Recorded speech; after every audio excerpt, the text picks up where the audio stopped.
आज सोन्या 50-50 केसरी मैदानी पार पडते आणि आपल्या सर्वांचा लाडका वेगाचा शेवट सर्जा सुद्धा आज फायनलसाठी पात्र झाला आहे. भैया पहिल्यांदा आपलं हार्दिक अभिनंदन. आज खऱ्या अर्थानं सर्जा म्हणजे नाव करतोय तुमचं, पण आजचा आनंद काय? लागोपाठ दुसरा गुलाल म्हणलं आनंद असणारच आहे 100%. नक्कीच भैया, ज्यावेळी सेमीला गाडी लागली त्यावेळी तुमच्या चेहऱ्यात म्हणजे डोळ्यातून अश्रू आले त्या भैया, काय सांगाल हो? देव असं करून देतो प्रत्येक मैदानात की काय त्याच्याबद्दल बोला शब्द नाही, ते मनानेच पाणी येतं डोळ्यात. कारण मी 2 महिने बघितलं किती त्रास असतो ज्यावेळेस गाडी गुलालात राहत नाही त्यावेळेस. बरोबर. त्यामुळं ज्यावेळेस गुलाल पडतो त्यावेळेस काय सुख असतं ते फक्त त्या ज्या मालकाला त्या मनालाच कळतं, त्या मागे झटणारी जी पोरं असते ते पण त्यांनाच कळतं काय. नक्कीच भैया, कुठेतरी तुमचं आता म्हणजे कष्ट जे आहे ते आता कुठेतरी पणाला लागतं थोडक्यात. कारण सर्जा आता तुमचा हळूहळू गुलाल घेतोय, कारण कुठं बॅड पॅच असतो आणि आता तो चांगले दिवस तुमचे सुरू केलेत त्यानं.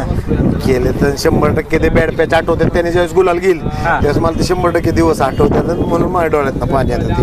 नक्कीच आज मास्तर सुद्धा म्हणजे चांगला पळाला, जबरदस्त पळलं वासरू ती सुद्धा.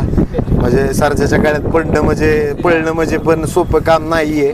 पुढच्या 200 फुटाला पण ते वासरू पळलं, जबरदस्त आहे वासरू पळलं. सोन्या 50-50 केसरी मैदान आजचं मैदान आहे. आज कसं काय नियोजन झालं होतं? नाही, नियोजन असं अचानकच झालं होतं. फोन आलता नानांना, म्हणले काय करायचं, त्यांनी सांगितलं मला 61 फाटीला 1 नंबर झाला सम्राटवर. म्हणलं पळू, काय अडचण नाही बाबा, चांगलं पळत असलं तर काय अडचण नाही. सरांचं नाव लावलं तुम्ही ज्यावेळी बॅट पॅच त्यावेळी, त्यानंतर सरांचं नाव लागलं, त्यांचा आशीर्वाद तुम्हाला मिळाला? 100% मिळाला. स्वर्गवासी रणजित सर निंबाळकरांचाच आशीर्वाद म्हणायला लागेल. सगळे फॅन्स फॉलोअर, सगळे सर्जे चाहते आहेत, स्वतः सर्जाचे सुद्धा आशीर्वाद आहेत मला. नक्कीच. आणि त्यात अजून एक चांगले का घडून आले की नानावर पण सर्जाच्या गाडी बसायला लागले. काय सांगाल नानांचं ड्रायव्हिंग? तुम्ही पण मागच्या वेळी सांगितलं होतं, पण आता तुम्हाला कसं वाटतंय? काय नानाचं ड्रायव्हिंग टॉपच आहे, त्याबद्दल काय म्हणण्यात नाहीच विषय.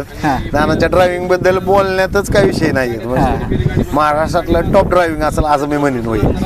आणि सर्जा अगोदर ते पळवत होते, पण सर्जाला पण आता वाटलं असेल की नक्कीच नाना म्हणजे हात लागतोय नानांचा, म्हणजे ते त्यामुळे पळत असेल. नक्कीच असेल त्याचे काहीतरी कनेक्टिव्हिटी असेल मनाची, त्यामुळे सुद्धा पळत असेल.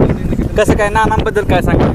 नाना बैलगाडी क्षेत्रातलं म्हणजे मी मागे पण सांगितलं PhD म्हणजे त्यांचा अभ्यास लय मोठा आहे बैलगाडी क्षेत्रात. तो सहजी कोणाचा होऊ शकत नाही, कारण त्यांनी त्यांचं अख्खं आयुष्य त्या बैलगाडी क्षेत्रात घातलं. नक्कीच. नानांचा तुम्हाला सारखा कॉन्टॅक्ट वगैरे असेल की बाबा कधी पळवायचं, कुठं पळवायचं, कसं काय? नाही, मीच नानांना फोन करतो. नानांचा बी येतो कधीतरी, मीच करतो की बाबा ह्या मैदानाला पळू, त्या मैदानाला पळू.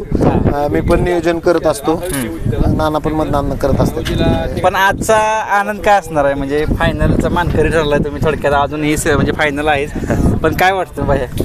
आजचा आनंद तर सांगितलं ना मी की असा क्षण प्रत्येकाच्या बैलगाडी मालकाच्या आयुष्यात येत असावा, त्या तरी खूप सुखाचा क्षण आहे. नक्कीच. आज तुमची सगळी टीम असते, याच्या मागे सगळी टीम याच्याची म्हणजे या गुलाला पात्र असते ही टीम. काय सांगाल या टीमचं रहस्य काय तुमच्या टीमचं? नाही, टीम म्हणजे सगळी म्हणजे स्वतःचा बैल म्हणून असतात.